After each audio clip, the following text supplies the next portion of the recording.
오늘 말씀의 제목은 베델의 늙은 선지자입니다. 생소한 그러한 말씀일 수도 있죠. 1절에서 19절 읽었지만 1절에서 32절까지의 내용입니다. 본문의 내용은 두 가지 사건의 관점에서 볼 수 있습니다. 첫째는 하나님의 사람이 북이스라엘 왕 여로보암 앞에서 하나님의 말씀으로 이제 경고한 그런 내용과, 두 번째는 베델의 늙은 선지자가 하나님의 사람을 속여서 그 하나님의 사람이 죽은 내용이 됩니다. 첫째, 하나님의 사람이 여로보암 앞에서 경고한 일입니다. 익명의 하나님의 사람이 유다로부터 와가지고 여로보암 죄를 책망하고 하나님의 말씀으로 경고합니다.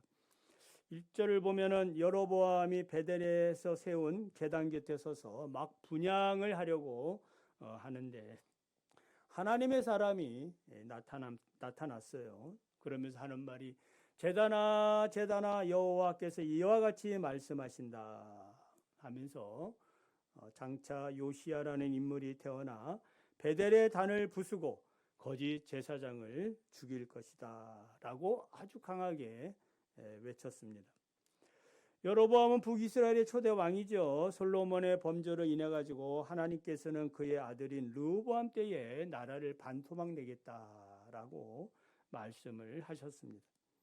아히야 선지자가 여로보암을 만났을 때 자신이 입은 새 옷을 찢어 12조각을 내면서 그 중에 10조각을 이 여로보암에게 주지요. 그러면서 하나님께서 솔로몬의 왕국을 이렇게 찢어서 그 중에 10지파를 너에게 준다. 왜냐하면 솔로몬이 나를 버리고 이방의 신인 아스다롯, 그모스 밀곰에게 절하고 다윗과 달리 내 앞에서 바르게 살지 못하고 내 법도와 율례를 지키지 않아서 이 나라를 찢어서 10지파를 너에게 주노라. 그 예언대로 지금 여로보암이 10지파의 지금 북쪽의 왕으로 지금 있는 것입니다. 여로보암 왜 하나님께서 자신을 왕으로 세웠는지 그 이유를 분명히 알지요. 압니다.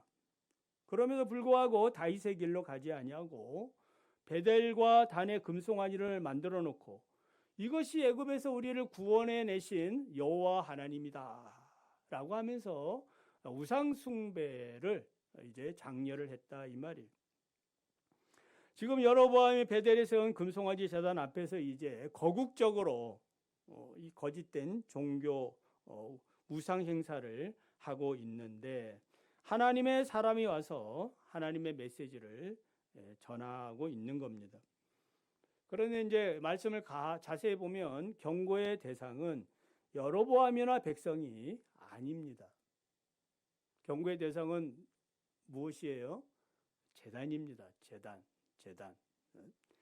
하나님의 사람이 말하지요. 제단아 제단아 하면서 제단에 대해서 예언을 해요. 왜 제단을 향해 외치고 있는가? 그 이유는 이 제단이 상징하는 것이 무엇이기 때문에 여로보암을 포함해 가지고 북이스라엘 전체가 우상 숭배하는 일에 가담했기 때문이에요. 이것이 잘못된 일이고 망할 것이다. 그리고 요시야라는 유다 왕이 등장하기까지 이 제단은 오랜 세월 동안 존속될 것을 말해 줍니다. 역사적으로 북이스라엘이 망할 때까지 베델에서 이 우상 숭배가 지속된 것을 볼 수가 있어요.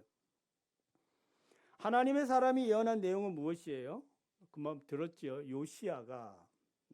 요시야라는 이름의 아들이 태어나서 그 요시야는 너의 위에서 분향하는 산당의 제사장을 너의 위에서 죽여서 제물로 바칠 것이고 또 요시야가 너의 위에서 그 제사장들의 뼈를 태울 것이다 라고 말합니다.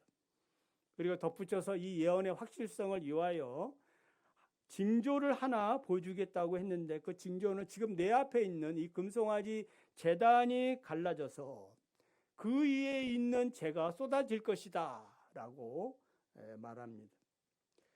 여러분, 이 말씀에서 특이한 점은 무엇이에요?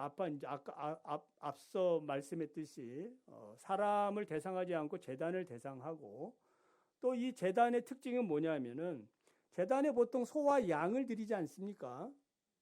근데 이 제단에는 뭘 드린다 그래요? 소와 양, 짐승이 아니라 산당의 제사장들을 잡아서 그들을 죽여서 드리겠다라는 거예요. 그리고 산당의 제사장들을 죽여서 제물로 바친 후 그들의 뼈들을 태울 것이라. 무섭지요. 하나님의 저주가 선포되고 있는 겁니다. 그러니까 처음부터 우상 제단은 하나님이 혐오하고 있는 제단이에요. 사람들은 그곳에서 축복을 받겠다고 단을 쌓지만 지금도 뭐 우상 숭배가 그런 거 아니겠어요? 미신이 그런 것이고 하나님의 모든 그러한 종교들은 다 이런 제단과 같아요.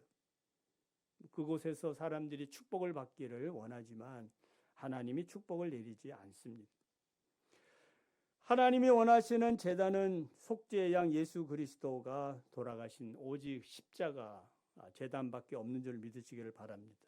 그가 올리신 그 참된 제단, 이 제단 외에는 다른 모든 제단들은 가증한 제단이 된다라고 여러분 믿으시기 바랍니다. 즉 여로보암이 드리고 있는 이 제단의 성격이 그렇다는 거예요. 자, 제단이 갈라지고 제단에서 재가 쏟아진다고 말하고 있죠. 쏟아진다라는 말은 기본적으로 쏟다, 뭐 엎어지다, 이런 이제 뜻이 있지만 비유적으로 낭망하다라는 뜻도 가지고 있어요. 단이 갈라진 것은 여로보암이 추진하고 있는 북이스라엘의 잘못된 종교 정책을 지금 비유적으로 보여주는 것이고, 이 갈라진 제단에서 쏟아지는 이 재는 우상 숭배에 빠진 여로보암을 향한 백성들을 향한 하나님의 분노와 또한 슬픔을 대변하고 있다라고 보셔도 됩니다. 자, 율법에 따르면은 제사할 때 제물을 태우고 남는 재는 어떻게 처리를 합니까? 지정한 장소, 하나님이 지정한 그 장소에 가서 버려야 합니다. 왜냐하면은 재가 제단을 더럽힐 수 있기 때문이에요. 그래서 세심한 주의가 필요합니다. 그런데 여로보암의 이 제단은 제단이 갈라짐으로 재가 쏟아져서 자동적으로 어떻게 된 거예요? 제단이 더러워졌다 이 말입니다. 앞서 설명한 대로 이 우상 제단은 제단으로서 자격이 없지요. 언제나 더럽습니다. 이 더러운 것을 더럽다라고 이제 하나님이 보여주시는 그런 징조라고 보시면 돼요. 왜 우리가 거룩하게 살아야 하는지 그 이유를 발견하시기를 바랍니다. 탕자가 아버지를 떠나가지고 그 고생하다가 허랑방탕하지요. 그러다가 돼지가 먹는 지엽 열매를 먹으면서 그가 무슨 생각을 하는 거예요? 자신의 삶에 대해서 뭐 하는 거예요? 깨닫는 거예요. 아, 더럽다. 이 생활에서 뭐 하겠다는 거예요? 벗어나고 싶다. 선택을 하는 것입니다. 계속 그 자리에 머물든지 아니면 돌이켜 가든지. 그래도 다행스럽게 이 탕자는 아버지께로 돌아가게 됩니다. 제단을 우리의 심령이라고 할 때에 제단이 제단다워야 합니다. 우리는 하나님의 거룩한 성도들입니다. 믿습니까? 그리스도의 보혈로 깨끗함을 받은 사람들이에요. 그리스도의 옷을 입었습니다. 만약 성도가 성도답게 살지 못한다면은 제단 위에 있는 재가 쏟아져서 그 재로 인해서 우리의 심령이 더러워진다라는 거예요. 바울은 디모데후서 2장 20절 21절에서 이런 얘기하죠. 하나님이 귀히 쓰는 사람에 대해서 큰 집에는 금그릇과 은그릇뿐만 아니라 나무그릇과 질그릇도 있어서 귀하게 쓰는 것도 있고 천하게 쓰는 것도 있나니 그러므로 누구든지 이런 것에서 자신을 깨끗하게 하면 귀히 쓰는 그릇이 되어 거룩하고 주인의 쓰심에 합당하여 모든 선한 일에 준비함이 되리라. 아멘. 큰 집은 하나님의 나라 교회를 말합니다. 하나님의 나라에서 쓰임받는 사람은 어떤 사람이냐? 어떤 그릇이냐? 금그릇, 은그릇, 나무그릇, 질그릇, 그릇 자체로 결정되는 것이 아니라 어떤 그릇이요? 자기를 깨끗하게 한 그릇. 이 그릇을 하나님이 사용한다는 거예요. 그러므로 우리가 입은 그리스도의 옷은 이 세상에 쏟아진 이 그 죄도 되고 죄도 되고 이 죄를 묻히지 않기 위하여 항상 부단히 우리 자신을 살펴보며 살아야 될 줄 믿습니다.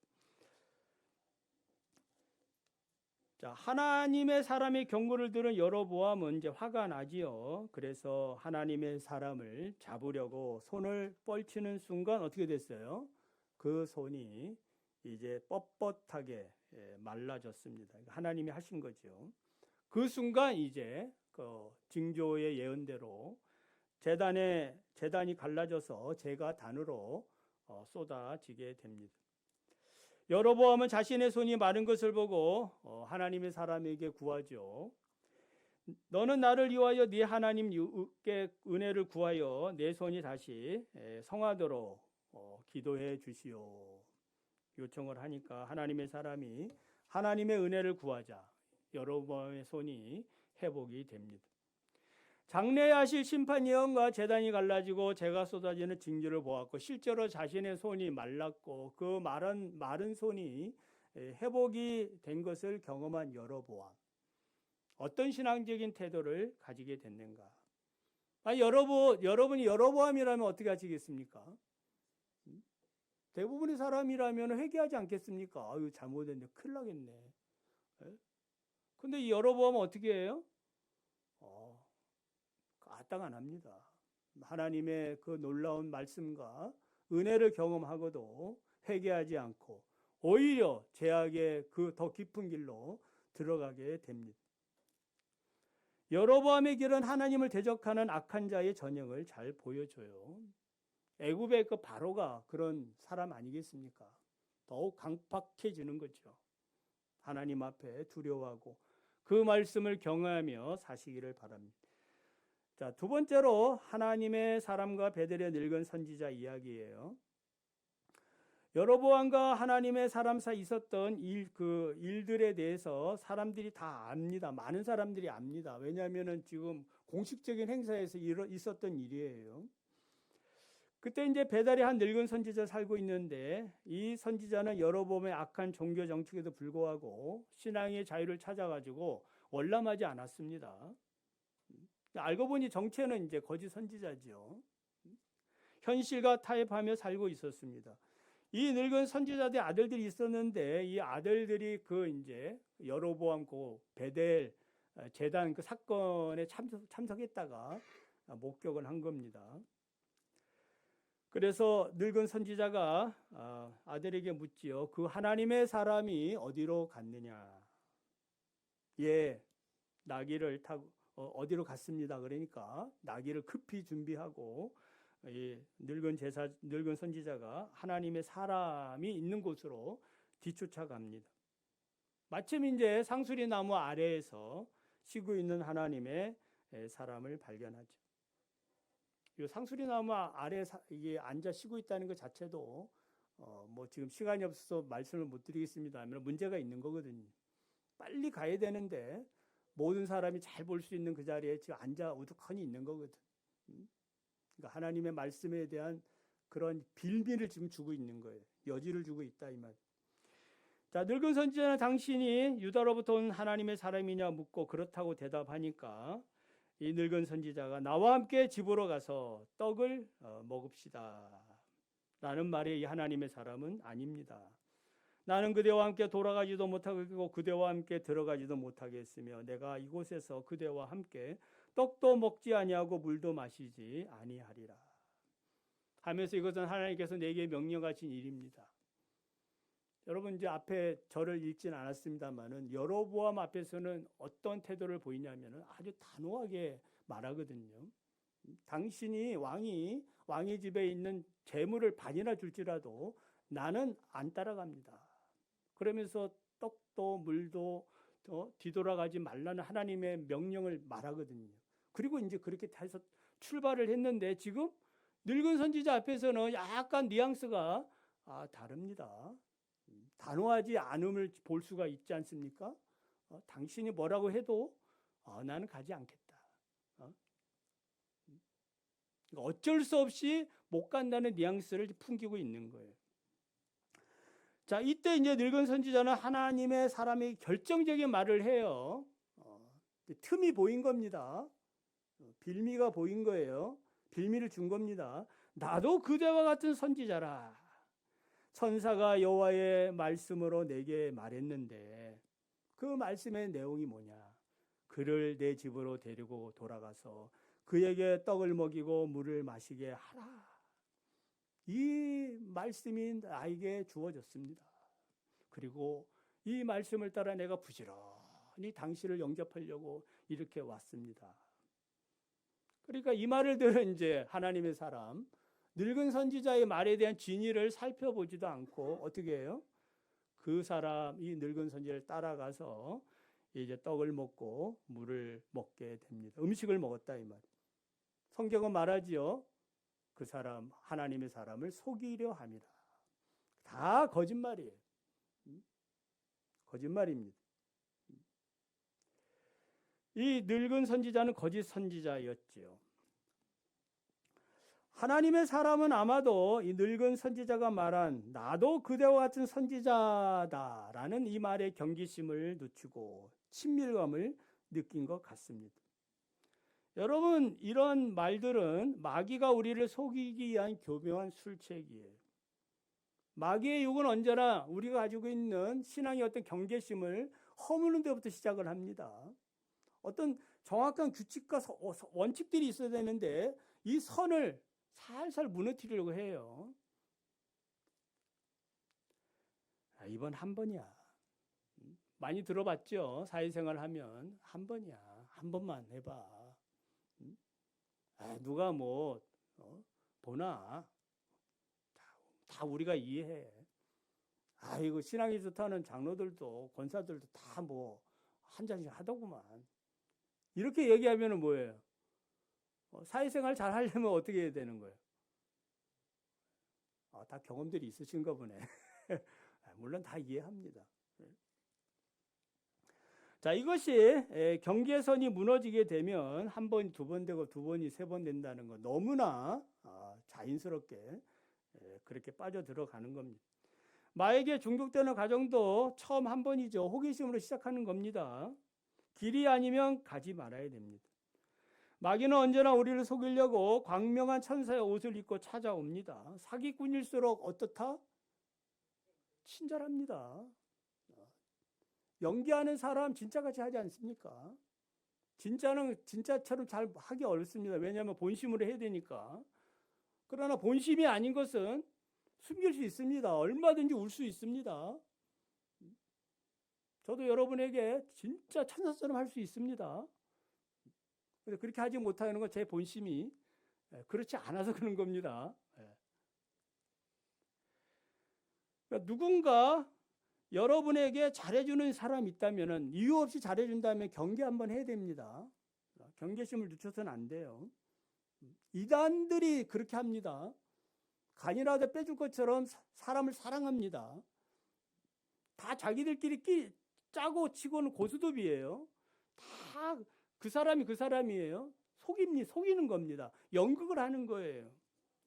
수단과 방법을 가리지 않습니다. 그거 모르고 야, 이곳이 천국이구나. 이 사람들이 진실한 사람이구나. 빠져들면 거기에서 나오기 힘이 듭니다. 만약에 하나님의 사람이 지속적으로 경계심을 가지고 깨어 있었다면 속지 아니할 것이죠. 거짓말을 하면 그 거짓말이구나라고 분별력을 가지게 될 것입니다. 어떻게 보면 늙은 선지자는 하나님께 새로운 언약, 예언을 받았다 하는 이 사람의 말을 신뢰하고 있었다 그랬죠. 그러니까 보이스 피싱범과 같아요. 늙은 선지자는 뭐다? 보이스 피싱범이에요. 이런 그 영적인 사기꾼들이 우리 주변에는 많이 있습니다.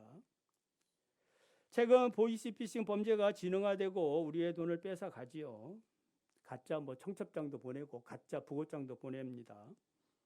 최근 저에게 두 번이나 왔던 그 얘가 있죠.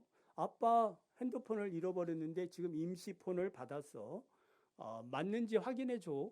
이런 이제 문자 아주 그럴듯하죠. 그래 맞다. 내가 확인한다. 이렇게 할 가능성이 높은데 저는 뭐 딸이 뭐가 아쉬워서 이거 하겠나 나중에 전화하겠지 하고 무시해 버렸어요. 아닙니다. 나중에 보니까 가짜지요. 속으면 안 됩니다. 아무 생각 없이 누르면은 악성 앱이 깔려가지고 우리의 몸과 영혼까지 탈탈 털어가는 겁니다. 자살하는 사람도 있습니다.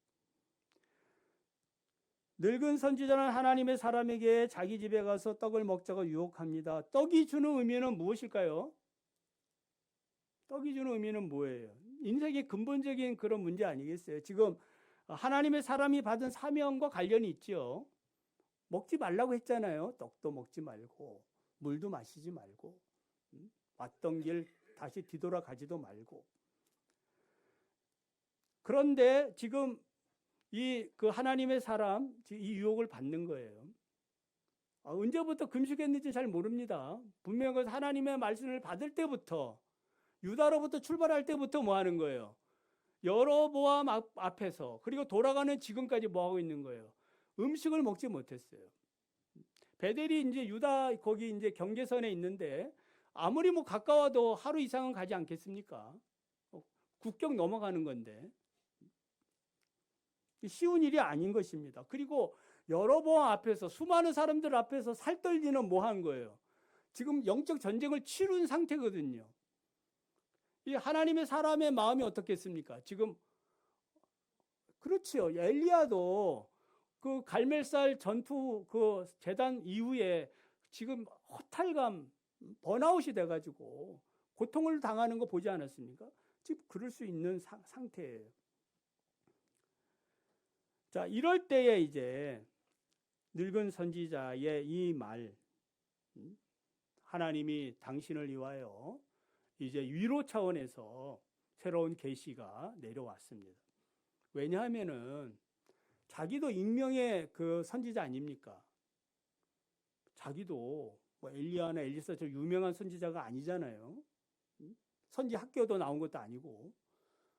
그러니까 얼마든지 누구든지 하나님의 말씀을 받으면 선지자가 될 수 있다라는 그런 생각을 가질 수 있는 거죠.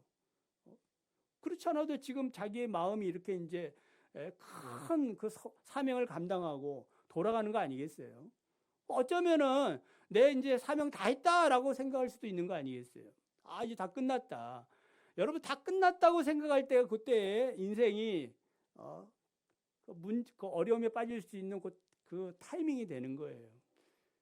지금 사탄이 지금 그걸 노리고 있는 거예요. 먹을 것을 우리 먹으러 갑시다. 그동안 고생 많이 했습니다. 딱 타이밍이 맞는 거예요. 왜 사탄이 광야에서 40일 금식한 예수님을 찾아와 가지고 돌을 가지고 떡 만들어 먹으라 이렇게 얘기하겠어요? 여러분 우리 보이싱 피싱이나 어떻게 그 사기당하는 사람들 얘기 들으면 다 타이밍이 맞아요. 내가 뭔가 필요했는데 뭐 한 거야? 어떤 그 미끼가 온 거거든. 저희 우리 그 둘째 딸이 그 뭐 미대를 나중에 들어갔습니다면 음악에도 재주가 많아서 작곡을 배우겠다고 막 그래서 저가 반대한 적이 있거든. 알지 못하는 교수한테 간다는 거거든. 제가 볼 때는 잘 모르겠는 거야. 근데 그분한테 가서 배우겠다는 거거든. 그분이 가르쳐 준다는 거예요. 극구 만류해가지고 지금도 그때 가서 보냈으면 어떻게 됐을까라는 생각도 들어요. 그 진위는 잘 모르기 때문에 어떻든 의심이 돼가지고 그렇게 이제 만류해서 또 딸한테는 그것이 상처가 될 수 있을지도 모르지요. 선악과 그 사탄이 유혹할 때도 동일합니다.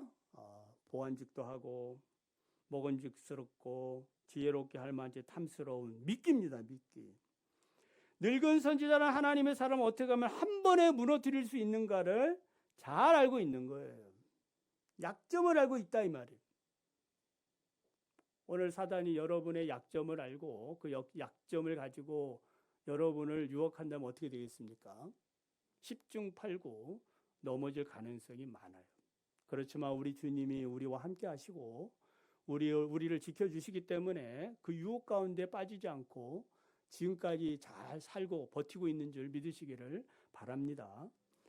자, 끝으로 거짓 선지자의 말에 속아 하나님의 명령을 어긴 이 하나님의 사람 어떻게 됐지요?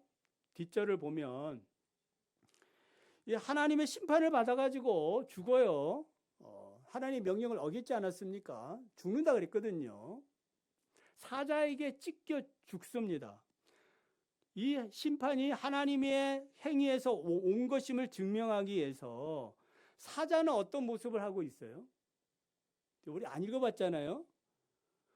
사자는 어떤 모습을 하고 있느냐면 사자가 그 하나님의 사람을 찢겨 죽인 다음에 거기에 가만히 있는 거야. 가지도 않고 그 시체 먹지도 않아. 그냥 죽이는 데만 그 일을 한 거예요.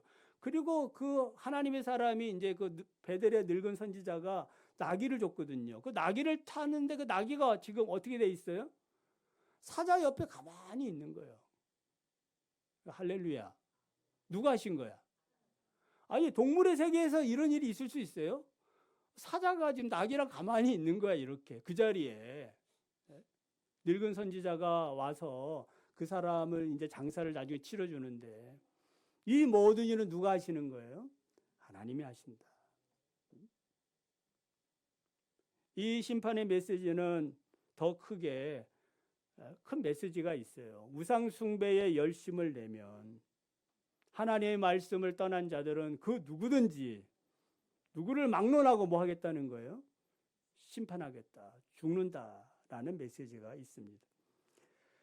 사단의 전략은 무엇입니까? 언제나 동일합니다. 우리가 믿고 있는 하나님의 말씀에 대해서 시험을 해요. 매주일 우리가 모여서 공적으로 신앙 고백을 합니다.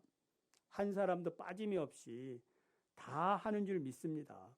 어제도 고백했다면은 오늘도 고백하고 내일도 고백하고 또 그 다음 날도 고백하고 동일한 것을 고백하는 겁니다. 하나님의 말씀을 또 듣고 또 들으면서 그 말씀을 우리의 마음판에 되새게 됩니다. 성부 하나님과 우리의 창조에 관하여 믿는 것은 무엇입니까? 성자 하나님과 우리의 구속에 관하여 믿는 것은 무엇입니까? 성령 하나님과 우리의 성화에 관하여 믿는 것은 무엇입니까? 라고 했을 때에 항상 뭐 하는 거예요? 나는 믿습니다. 나는 믿습니다. 나는 믿습니다. 이게 조금이라도 고백이 안 되면은 그 틈을 사단이 타고 오는 거예요. 중요한 부분입니다.